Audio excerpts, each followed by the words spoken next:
some say the moon. Why choose this as our goal?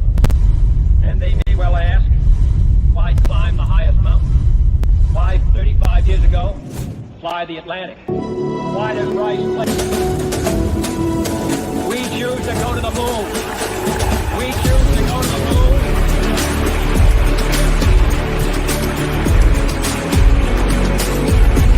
We choose to go to the moon in this decade and do the other things.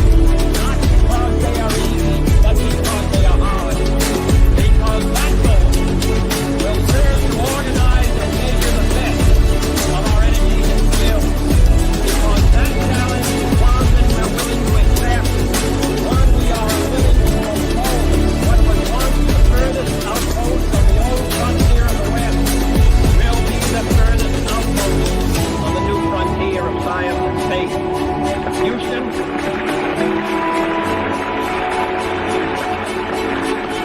your city of Houston, with its manned spacecraft center, will become the heart of a large scientific and engineering community. But if I were to say, my fellow citizens, that we shall send to the moon 240,000 miles away from the control station in Houston, a giant rocket more than 300 feet tall, the length of this football field, made of new metal alloys, some of which have not yet been invented, capable of bearing heat and stresses, several times more than a metal frame, fitted together with a precision better than the finest watch, carrying all the essential features from the coast, guidance, control, communication, food, and survival, on an untried mission, with an unknown celestial body, and then returning safely to Earth, re-entering the atmosphere at 55,000 miles per hour, causing heat about half that of the temperature of the sun, almost as hot as it is here today, and do all this, and do all this, and do it right, and do it first, before this decade is out, then we must be bold. Really quick, before we get started, I just want to say a big thank you to Mexican Iron Man, Purple Valkyrie, Zeropium, Dag Outlaw, and all of Valhalla. And I've got to edit the ticker because I screwed it up at the end and added an F at the end of the and. So we will fix the ticker and that'll scroll through the rest of the episode. Thank you so very much, guys. It is so good to be back. Welcome back, Loki. It's good Welcome back, boss. Glad you're feeling better. It has been an insane week, and for everybody out there that has sent in their concerns, that has sent in their well wishes, this one is for you. This is how I felt all week, missing you guys. Skull! Skull!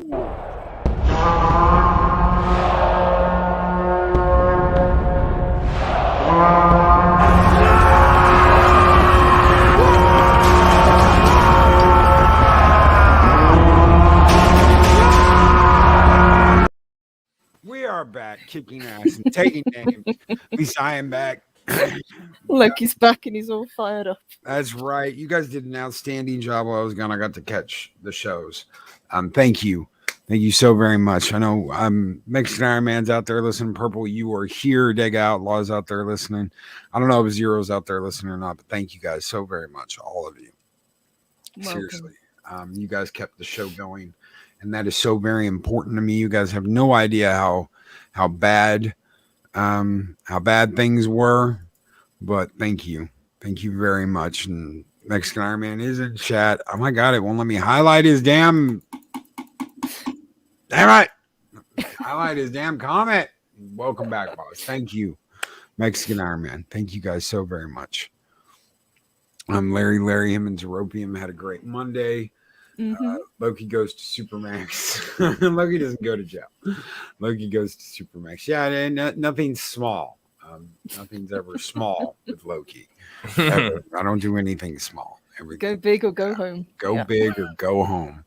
So that's pretty much how it happened too. I was God, what day was it? I was in the emergency room, and I think that was Sunday night. It was either Saturday or Sunday. And, the ER tech was like, you've got the black plague of ear infections. And I was like, what do you mean the black plague of ear infections? I've never seen an ear infection that angry. And, they gave me antibiotics, they gave me pills, they gave me all kinds of stuff. And I am doing better. So I'm doing better now. I do have one of my ears cut off. So it's like, I thought you just had to break out of Supermax. yeah. Oh, shit. Well, we're very glad to have you back. Absolutely. It is great to be back. It is absolutely great to be back. And it's great to come back on a Friday and talk about Space Above and Beyond. Two wonderful episodes of Mutiny, which is really weird because this was the first episode in the series that wasn't written by Glenn Morgan and James Wong. And then Ray Butts, which of course returns to being written by Glenn Morgan and James Wong. So we're going to start out with Mutiny. The 58th travel upon a civilian cargo hauler. The ship is attacked and the captain decides to sacrifice part of his in vitro cargo in order to save his ship. Mutiny forces Hawks and McQueen, both in vitros, to make a difficult decision. For anybody out there who doesn't know, in vitros are test tube babies. In vitros are test tube babies. And really quick, Mark Dambley Tower with a $4.99 super chat. Welcome back, boss. That damn Darth Poopy left refried beams and Fanta salsa all over the place. Fanta soda. Oh, I wouldn't have expected it. Loki, missed you, but my aim is improving. Thank you so very much, Psychodorf9. Thank you both, Mark and Psychodorf9. You guys keep the fires burning bright, and we are going to hit you with a special skull this morning. Skull!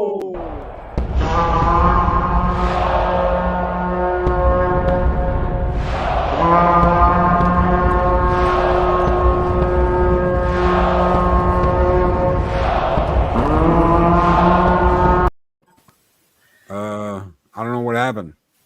Polynesian John Candy. Did it freeze? Did it freeze for everybody else? No, it was fine. No, okay. I did completely froze for me. I don't know what the hell happened. Do not know what the hell happened. Dave G Sound, welcome back, Loki. Thank you so very much, Dave G Sound. Thank you, all of you. Thank you so very much. And Zeropium, quick hello to everyone. Can't stay long. Glad to see you back, Loki. Missed you, brother. Missed you guys. Thanks to you and Mexican Iron Man and the whole crew for your support this week. Josh, you kick ass, brother. Kick ass, brother. I think our Mexican Iron Man's going to be hitting the road sometime today.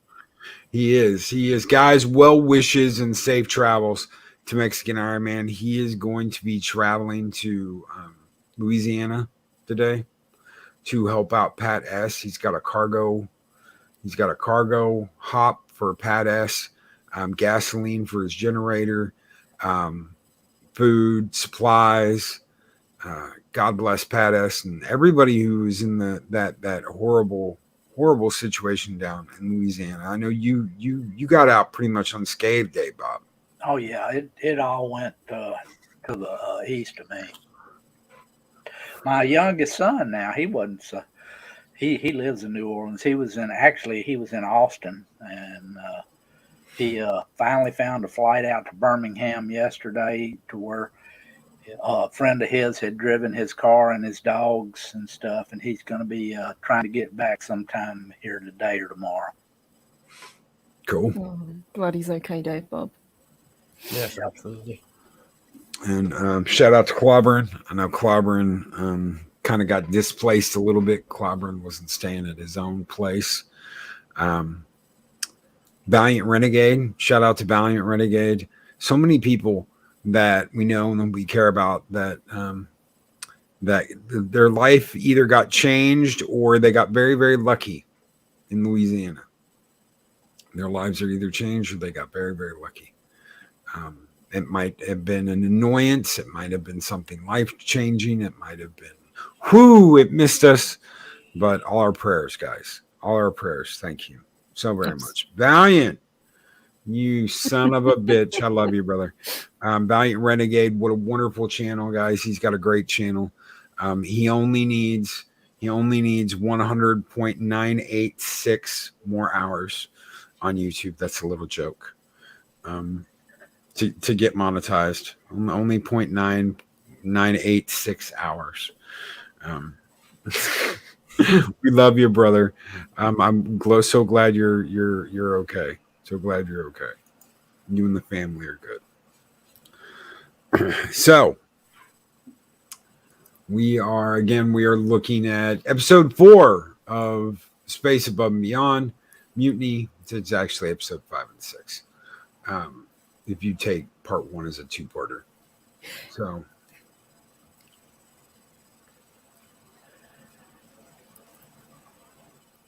Yeah. Silence. Uh-oh. I went off halfway through a sentence there, boss. Yes. I don't know what's up. Everything's freezing for me this morning. We are having Getting technical your arse kicked by a difficulties. dead guy. We are having technical difficulties in the studio this morning. Uh, Sounds Yeah, like that- StreamYards. Bad all over the controls. It was a very interesting episode. Like you said, they decided to go back to the ship, and they had to take a route between 2 suns that were unstable and were sending out solar flares constantly, and they were trying to kind of piece their way through there, and they get jacked up by a renegade. Well, not a renegade, but a kind of a stealth ship from the Chigs that deals in microwave bursts to try to overload their engines. So they had some interesting stuff going on. Yes, it was definitely a much stronger episode. I've really enjoyed both of these episodes. It's definitely kind of getting the pace is picking up now. Like Dave Bob said, I thought it was really good. I like the whole idea of the in vitros. It really kind of hammers home that they are second-class citizens, that they're just considered cargo in Yeah, this episode. Yeah. Yeah. Well, we got to get rid of something. Well, just jettison them. They'll be fine. Yeah, they had like 160 untanked in vitros on the ship, and Hawks makes an interesting discovery about one of them. Yeah, that's his sister. Yeah, But he has a sister, a genetic sister. You have to understand that these in vitros are all test tube babies. They don't have mothers and fathers. So to find like genetic family, it's a rare thing for a tank. yeah. Almost all of the people aboard the ship that are running the ship down in the engine room and whatnot are all tanks too. Yeah, except for the people in charge. They're the... Yes, there's definitely a split between the tanks doing all the dirty, dangerous jobs, and then you've got the normal humans in control of this. It's not even it's a freighter, isn't it? It's a civilian freighter that they're actually docked with. And Psychodorf 9 with $5 super chat says Shockwave bought the series and they sent him Zone 2. Yeah. Yeah, that's the one thing you got to watch out on Amazon. I saw where they had them for sale, but they were Zone 2. Now, if you with your computer, you can rip them, or if somehow you can find a region-free DVD player. That will be an Xbox One. I think Xbox One and PS4 don't have a regioned Blu-ray player, and you can watch them on those. Project Storytime, busy here at work, going to lurk mode later, everyone. Great to have you back, Luke. Thank you so much, Project Storytime. Thank you. And thank you, Psychodorf 9, for that $5 super chat. I haven't said it. I haven't said it since I've been back. I have not said it since I've been back. I'm sorry, brother. Psychodorf 9! and I will strike down upon thee with great vengeance and furious anger those who attempt to poison and destroy my brother. That's damn Mexican straight. Iron Man tried it a bunch of times. He didn't quite pull it off as good as you do. Yeah. Well, there's no imposter to Loki, although yeah. Shit. Some people try. Oh my god. Hey, what did y'all guys think about that piece of shit first officer? Oh yeah, that piece of work. Oh, he died too quickly. That's what I think of him. Yes, he was a hell of a character, wasn't he? He really hated the tanks. I'm no expert, but is it really a good idea to be just randomly firing off a gun inside a spaceship? No, it's bad. Probably not. Just spray across the entire command center. No, it's bad. Pray and It's very spray. bad. Pray and spray. It's very, very bad. You don't have must you don't have- need guns. Yeah, they must have good ballistic steel in there somewhere because we didn't have any hull penetration. Did Dave Bob just say penetration?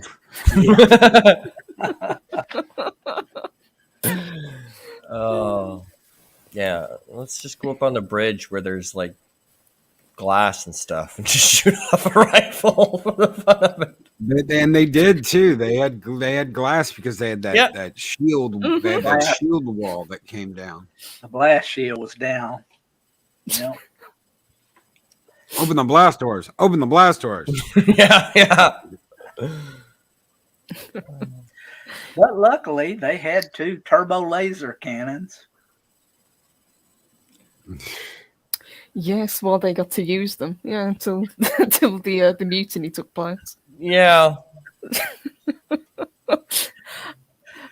There is one really strong point that I will give this episode. There was very little West in it. Yeah. Yeah. You sit down and you shut up. And he got told that. He got told that at the very beginning of the episode. You sit there and you shut your mouth, Marie. Can we Look just at- have look that at for the that rest of the screen. season? Yeah. No Look kidding. at the screen. Tell me what you see. I don't know. I can't tell. Oh. He was a whiny little bitch in this one too. I don't know. I can't tell what it is. It's just a blob on the screen. What do your instincts tell you? It's a blob on the screen. You think you're back on the block? Smoking and joking, soldier. You're not. You're in a freighter. And you're looking at your map. And you don't know where you are. And you've got McQueen screaming down your neck. And you think, by God, I'm a Marine. Yeah. Pretty much sums up McQueen's interaction with West. Yeah, pretty well. Yeah. Yeah, McQueen pretty much held his hand throughout the entire episode. Yeah. Might as well have just pushed him out of the seat and done the job for him. That's right. Quit looking at the picture of your girlfriend. Teaching moment. Oh, that was funny. When he took it away from him. So Yeah. You don't get this back until you do your job properly. I was half expecting him to cry. Yeah. I was as well. My girlfriend, no. McQueen. McQueen. I was expecting him to start pouting in the corner somewhere or something. You can have this back after class. Yeah. No cell phones in the classroom. You have to finish your meats if you want to have your pudding, son. Yeah, pretty much. Oh, God. How did y'all like it all the way through Vance busting what's his name's chops about having a girlfriend that he'd never met, that basically just met her over the internet. Oh, Yeah. Wang? Yeah. Yeah, Wang. I thought that was really sweet. I've got to. I would agree with Wang on this one. Well, considering my significant other is in Alabama, I'm on Wayne's team on this one. You know, just saying. Well, this was probably just before all this stuff really took off, as far as internet and all that. 95, everything was just kind of getting started. I can't have your pudding if you don't eat your meats. And Yeah. my brand is like all kinds of screwed up here. Hold on. This was also probably There we go. before catfishing. Yes. It's true. Yeah. Dag Outlaw with $4.99 super chat. Thank you so very much, brother. And he said, it's odd to realize how much mornings are better hearing my friend Loki on his show. Texting just isn't the same as listening to the mischief. Thank you so very much, Dag Outlaw. You guys keep the fires burning bright here in Valhalla. Thank you so very much, brother. Skol!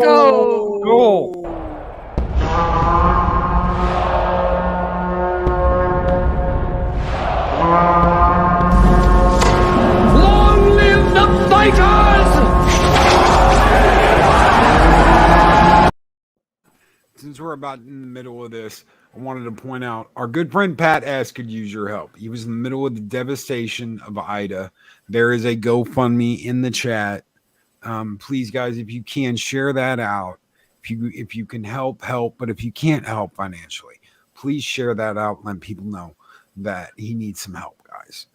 He was in the middle of all that. He's no gas for 50 miles. He's out in the middle of BFE. Mexican Iron Man is driving down there today, taking him gasoline, food, and supplies. Everything that every bit of money that's being donated will be itemized, and you'll see where all the money went. Thank you so very much to Mexican Iron Man for making that for Pat S. and for putting that up. Thank you, guys. So basically this episode is a little bit about in vitros. It's a little bit about Wes. It's a little bit about Wang. It's kind of like got a little bit about everybody, but at the end of the day, it's mainly about, can you sacrifice 160 people to save 500? Mm-hmm. Yeah, it's the whole needs of the money way. Yeah, that was my thoughts too. Yeah. And also, this was one of the first times you really kind of get a sense of what the in vitros have to go through with the persecution and the second-class citizenship and whatnot. They are really treated badly. And I don't even know if you could call it second-class citizen. They're more like, I don't know if the control panel has more rights than they do at this point. Yeah, the tanks that were on the ship, the in vitros that were on the ship, were they were still in their tanks. They hadn't even been decanted, which is what they call being born yet. And yet they were being sent to some kind of mining colony or something somewhere without them having any say-so in it. Plutonium mining. So radiation. They're going into the mines to die. 150 people that are going into a mine to die, or 500 people that are taking a 5-year nap. Mm-hmm. Yep. Real, quote unquote, people. Yeah. Yeah, it just reinforces the whole idea that they were just seen as cargo. They're just moving them from one place to the other with all the other stuff that they had in the cargo hold. And there's this old story I remember my dad telling me about. It's a question. It's a question. And I think it's a question anyone from a tactical perspective and a humanitarian perspective should ask themselves. If you were at war with someone, if you were at war and you found out that they were going, that you could listen in on everything they were saying back and forth. You had defeated the enemy's encryption. You could listen to everything they were saying, all their communications, and you knew they were going to attack a town, but it had very little value, and they're going to kill everybody in this town. But you know what's coming. But if you let them know, if you defend the town, then they know that you're listening in on their communications. They know that they've been infiltrated. Yeah. Yeah, that happened in World War II. Yeah, World War II. And Enigma. Especially with the shipping, Yeah. They knew that those ships were going to be attacked, but they couldn't, they tried to steer them around it more so than, go after the subs and stuff. Either so that they or wouldn't they'd have give a it away. plane fly over randomly. Yeah. So they could say, oh, the plane spotted you. The plane never spotted him. So yeah, and you've got a choice. You can either win the war by using the enemy's own communications against them and taking them out, or you can save this one town and thousands can die to save a couple of hundred. You sacrifice the damn town to win the war. That's what you do. It's war. Yep. And that's kind of like what they have to do in a way here. They have to sacrifice 150 in vitros to save 500 people. And that's what they're going to do. And that's at the end of the day, that's the call they make. And it was the right call. As a backstory to all of this, it was an energy requirement for the ship to where they could start using their weapons. The generator could not carry the full load of the weapons and, the cargo, with the in vitros. That was really the only way that they could get out of it, was to either, like he said, sacrifice 500 people or 160 in vitros. All right. Mm-hmm. I really liked Dampoose in this episode as well. She really kind of steps up, and you see how good a character she is, and that she has absolutely no qualms working with in vitros. She just sees them as equals, and they're not used to that. No. Yeah. She says, I'll work with anybody as long as they know what they're doing. Yeah. I'll work with anyone as long as they know what they're doing. Yeah, I'm straight. And you don't get a feeling that any of the 5/8s would give a shit whether they're working with a tank or not. No. Because they work with one every day. That has to have their back. And they also have a commanding officer. That's right. That's right. Yeah, I really like the back and forth with Cooper and McQueen in this, where he's kind of telling him it's probably not a good idea to look into this manifest, because obviously Cooper gets very curious. He wants to know about the cargo. He's got this feeling that there's something there, and he's ultimately proved right. But McQueen says he never had the courage to do that himself. Yeah. Yeah, he pretty much right there at the end of it, told him, he said, I just wasn't brave enough to actually look for my, kin, any blood kin. And McQueen's a hard charger. McQueen's what they call a lifer, everyone. Yeah. He bleeds the core. Yeah. Well, and in case in point, because the way he finishes that sentence is, and it's not because of what I'd find, because of what I feel. Mm-hmm. And he walks away. Yeah, absolutely. It's a good episode, a really good episode. If you're following along, this is one of the better episodes of Space Above and Beyond. I'm going to go around the room real quick and get your guys's, what would you give this if you had to give it a score, 1 to 10, and why? We'll start with Rambling, go around. I'll go an 8. Highest rank I've given so far. Why? I'll give it an 8, strictly because of all the good character development and, a very strong story. Yeah. For me, it's, you got to know a little bit more about the tanks. The team was kind of pushed to the limit, and they still stuck together at the end. There was a little bit of a shaky moment, but they came back, and the action was good, and the story actually made sense. Mm-hmm. Yeah, I'd give it an 8 as well. Really well-paced episode. Really like it kind of brings to the front just how in vitros are seen, and you can see why they're so kind of bitter about being an in vitro. They just want to be seen as real people, but they're never seen as real people.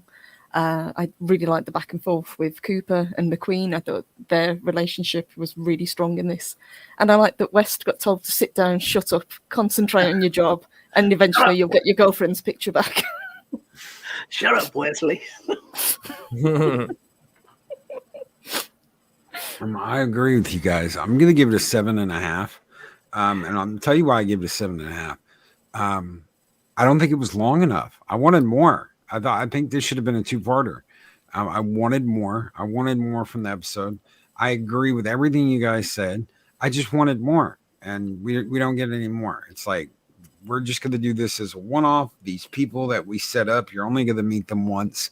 I thought they were good characters. They were good actors. I think that they took out the captain and the first officer too soon. Mm-hmm. Yeah. But everything else was great in this episode. It really was. It was a great episode. And it's one of those make you think episodes, but it's also a good episode. And you pretty much like everybody. I really liked the engineer. I thought that I just think he made a shitty decision. They made a shitty decision. They jumped the gun and they made a shitty decision. And they did it because they feel like that no one gives a shit about them. Mm-hmm.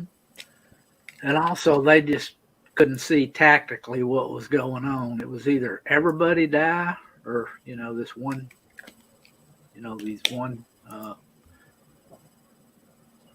cargo hold of people, They just couldn't see that. I would have liked to seen the repercussions of the mutiny to see what was actually done to them. Yeah. Yeah. And so 2-parter would have been fun.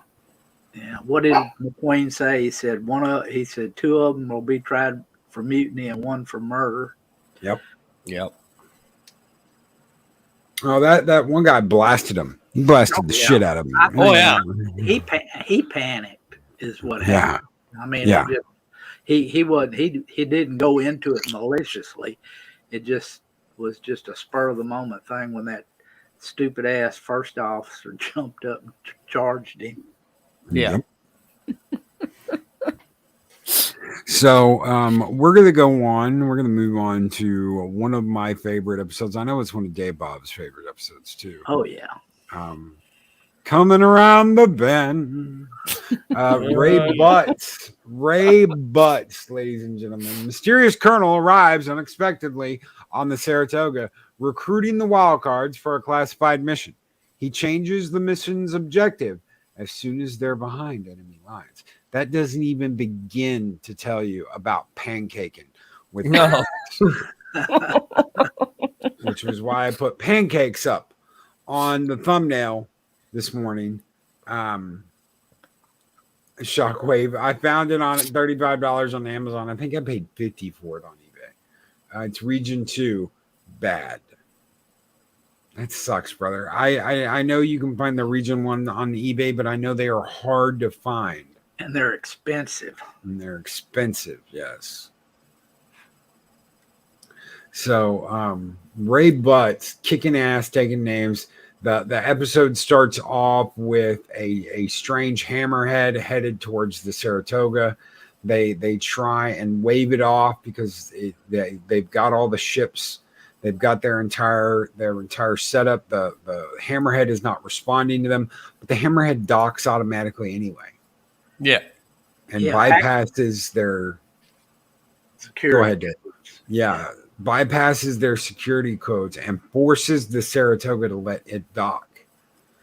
And that's when they're like, oh shit. And they get a security team down into the hangar bay. And that's when Ray Butts wakes up and starts beating the shit out of half the crew. Yeah. Yeah. Well, one of them checks him and he said he's dead. And then all of a sudden, one of them reaches in there and tries to unbuckle him. And he comes up. I mean, he just wipes the whole flight deck of all of them before they finally kind of get him down. And on McQueen, that's saying, y'all feel pretty silly about getting your ass kicked by a dead guy. That's right. Yeah, he makes a hell of an entrance, and throughout the entire episode, every time he's on screen, I really, really love this character. And MB Geek Let's Talk with $5 super chat. In my opinion, when you get the angriest angel, you're in for a treat like no other. Most of these episodes, you do indeed get the angriest angel. This time, you get the angriest angel versus Ray Butts. Mhm. Thank you so much, MB Geek. Let's talk for that $5 super chat. Getting Ray Butts and McQueen in the same episode is kind of like kicking the shit out of an old lady. Skull! God, I want to punch an old woman in the face. Yes. And I will have to say, you know, McQueen is a badass and he can pull strings, but Ray Butts pulls the rope. Yeah, that was a good line.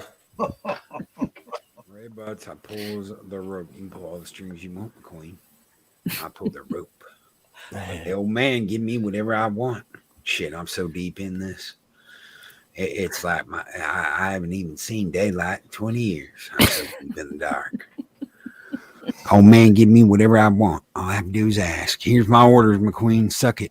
5/8 are mine. Yep. Yeah.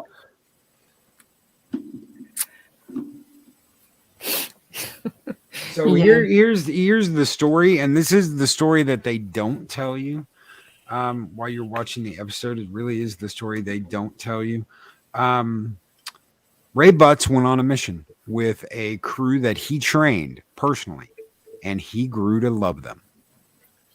He liked them. He enjoyed being around them. He kind of went a little soft, and they all got killed. Yeah. At one point, Vance and, you know, is talking. They're all in their bunks, you know, and she says, I don't know how anybody like that ever gets like that, you know. Were they born that mean, or did something along the way just, she said, nobody can be born that mean. Something along the way had to change him to make him that mean. Because Ray Butts, he was training them during this whole thing, and he was just pretty much just wiping the floor with them the whole time. Any exercise that they performed with him, you know, he just kicked all of them's ass. You know? Yeah. Yeah, he was Basically really hard on them. humiliating. Yeah. But I do like the fact that McQueen called it, because he looked at him. He says, I think you fucked up. And then later on in the episode, we find out he fucked up and lost people, which is exactly what McQueen said. He got too close to the people in the unit he was training. They pussied out on him. They said, we can't do this. We're not going to do this. He left them behind and went and did the mission solo. And then they got killed right as he got back by the chicks. Yeah. Because he left them there and he should have taken them with him.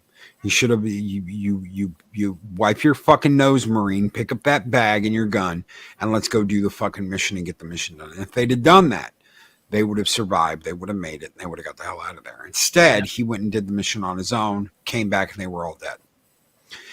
And because he was soft on them, because he liked them, because he loved them. And they never come out and tell you that. But that's kind of what you've got to get from how he talks about them. Because he knew all of them, and he knew he had talked to them personally and treated them personally. He did not treat the 58 this way. It was all business. I'm going to teach you how to be fucking badasses. I'm going to do it by basically sniping you left and right and center, and showing you just how awful you all really are. Yeah. And you get to see a side of McQueen that you haven't seen before. He pretty much looks at old Butts and he tells them, look, I know they're Marines. I know they're not my kids. I know they're heartbreakers and life takers. But if you don't bring them back, there's no place in this universe where I'm not going to find you and take you out. Yeah. Yeah. Those are his kids. Yep. Those are his Marines. They're his kids. He loves them. He wants them back. And you know, they're going to come back. There's also this giant black hole. You hear about this giant black hole that's going to be like on the way to this planet from the Saratoga to this planet, and they're going to have to deal with it when they leave too. So that's part of this mission they're going to go on. But he trains them, he gets them ready, he preps them, and then they go on this mission and they find out that his entire team got killed, and his entire game got killed because he was too soft. Mm-hmm. They had to do a halo jump to Wang. Yes. Yeah. Really, really pushes them to the limits with this. Yeah. We weren't trained for that. You are now. You're doing it anyway. He said it's the same as a low altitude jump. You just open your parachute later. Yeah. Yeah, right before you hit the ground. Yeah, jump from 30,000 feet and you Open Wait it at till 2,000. Yeah. 2,000 open up. And when he hits the ground, Wang sitting there and Nathan says, "What are you waiting for? Waiting for you." Yeah, I love that line. I'm waiting on my testicles. They should be back down here in a few minutes. Yes. I love that line. There were some really funny parts, I've got to admit. Even though it was such a serious episode, there were some really good one-liners. Because even when he's about to do the jump, Butts says to him, "What are you waiting for? Do you want to hold your hand on the way down?" And he extends his hand to him. And kicks his ass out. Oh. Gee, would you, sir? I'd like that. Yeah. Get out of here. There's always a comedian, Oh. and that's Wang. There's always a comedian in the group, and that's Wang. You always got your joker. Wang and his obsession with football. Yeah. Yeah. I like the look on their face when they because when they land, he meets them and they're questioning him about the mission and the whole 9 yards. He goes, "Well, tell you what, put that shit away, like I told you to, and when you get back, I'll explain everything." So they all go put all the shit back. They come back, he's gone. Deserted him. Just the look on their face, like, well, shit. Of course, he's gone. He left us.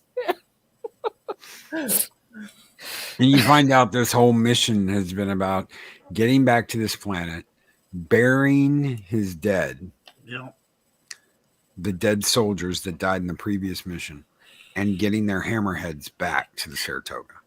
Yeah. You also find a little bit about the Chigs too. That they're scared of their dead, but they're even more afraid of our dead. So they actually mutilate the corpses and dismember them or try to or whatever, just because they're so afraid of. They take out their eyes and the heart. Yeah. Yeah, they take out the heart and the eyes. Mm-hmm.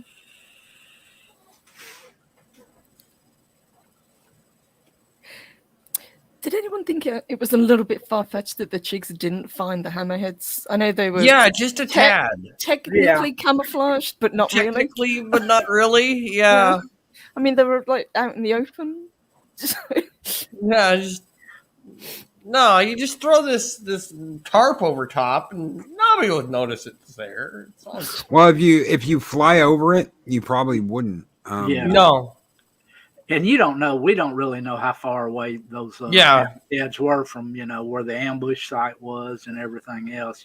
They don't ever really give you any kind of a idea of the distance. But it was a little unusual because you would have to think that within a 10-mile radius or something, or clicks or whatever, they would have really been looking for how they got there. Yeah, and they were all grouped together, and they sort of had camouflage netting thrown haphazardly over them, but not really. Yeah. So what will you guys give this? I know that the ending. I don't know. Do you guys want to talk about the ending? That kind of would ruin it if anybody had never seen. I guess we could. So they get the hammerheads off the planet, and they're flying back when they get engaged. They get engaged by Chig spacecraft. They have a very special couple of those crafts that can. What do they call it? Skip jump across the event horizon. They've got red engines instead of blue. Something with the Chig engines where they've modified them so that they don't get pulled into the black hole. They can Yeah. skip across the event horizon and not get pulled into the black hole. Yeah, I think it may be some kind of rudimentary form of faster than light travel or something. Yes, I pictured it as like a stone skipping across a pond, that kind of thing. And the hammerheads, you know, they could only get within, what was it, 500,000 KSAs or whatever before, you know, their engines couldn't take them away from the gravity well. So the 5-8 ends up taking on the Chigs in front of them, while Ray Butts makes a U-turn and goes after the two pond skipping Chigs that are trying to work their way around them to ambush them. Yeah, cut them off. And he takes them out. He takes them out really quick and pops his machine gun, and the machine gun on the hammerhead takes him out. But then he's stuck in that black hole. Yeah. And to give you a little insight into what's going on, before that, when he was burying all his Marines, he was kind of giving them their eulogies. And the ship that he was flying, the Marine that was in that, had told him once that if he ever went out, he would like to, if he ever died, you know, how he would like to go out would be to be diving into a black hole playing Johnny Cash. And old Butt says, well, I'm not much for Johnny Cash, but. And that's when I didn't like him. Yeah. I was like, well, shit, I didn't like you to begin with. And now, well, shit, I really don't like you. The only thing that saved you was you had Johnny Cash playing on the radio. Yeah. That really threw me because throughout the whole episode, that's all he listens to. It's it's implied that he's a really big fan. Yeah, Shane now Vance you lost me, you bastard. Shane Vance opens the door to his quarters, and you know, I shot a man in Reno just to watch him die. And you're like, God, I love this guy. And yeah, I don't even like Johnny Cash. If I can hate the well, now I don't like you. You can die now.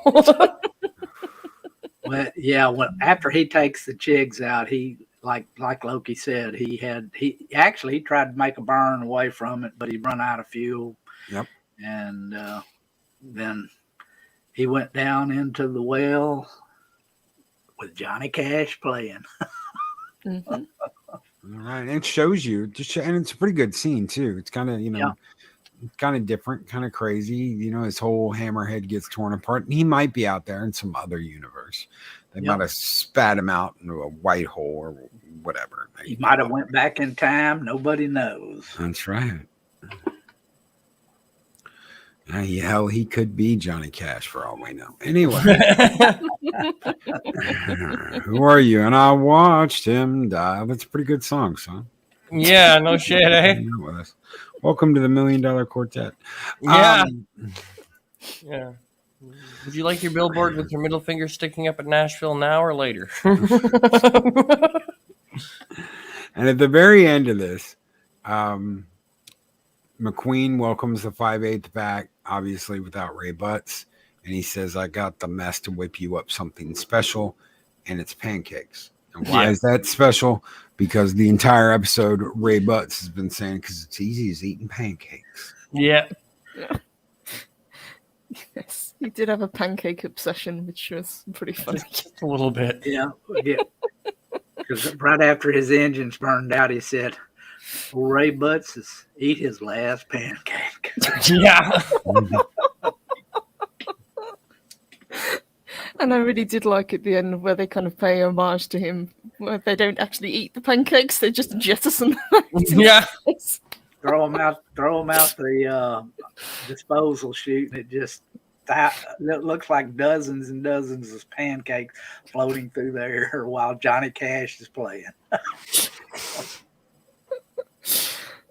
Shockwave says, listening to music you don't like to honor dead buddy does redeem him a little, though. How many would listen to music they hate just to remember a friend? Mm-hmm. And Trinoculus P, legendary death with one man honoring another, much too masculine for today's audience, isn't it? Just a tad. So ratings, we're gonna go the other way around the room. We're gonna start with Purple Valkyrie. What did you think about this? Give us a 1 through 10 and why. I absolutely love this episode. I would give it a 9 out of 10. Ray Butts is a character that just burst onto the screen as soon as the episode starts, and he's in every scene he's in, he just dominates it. He's an unapologetic asshole, but you can't help but like him, and I am a sucker for a good redemption story. And he really did redeem himself. He proved that, he wasn't this cold-hearted person. He really did genuinely care for his group, and his biggest regret was that he left them, and he just wants to make amends. So as hard as he is on the 58, what he's trying to do is honor the people that fell. And I thought that was really well done. And it had Johnny Cash in, and who the hell doesn't like Johnny Cash? Yeah. That's right. Damn straight. Dave Bob. I'm going to have to break tradition here and give this is my favorite episode of this whole series. I have to give it a 9.5.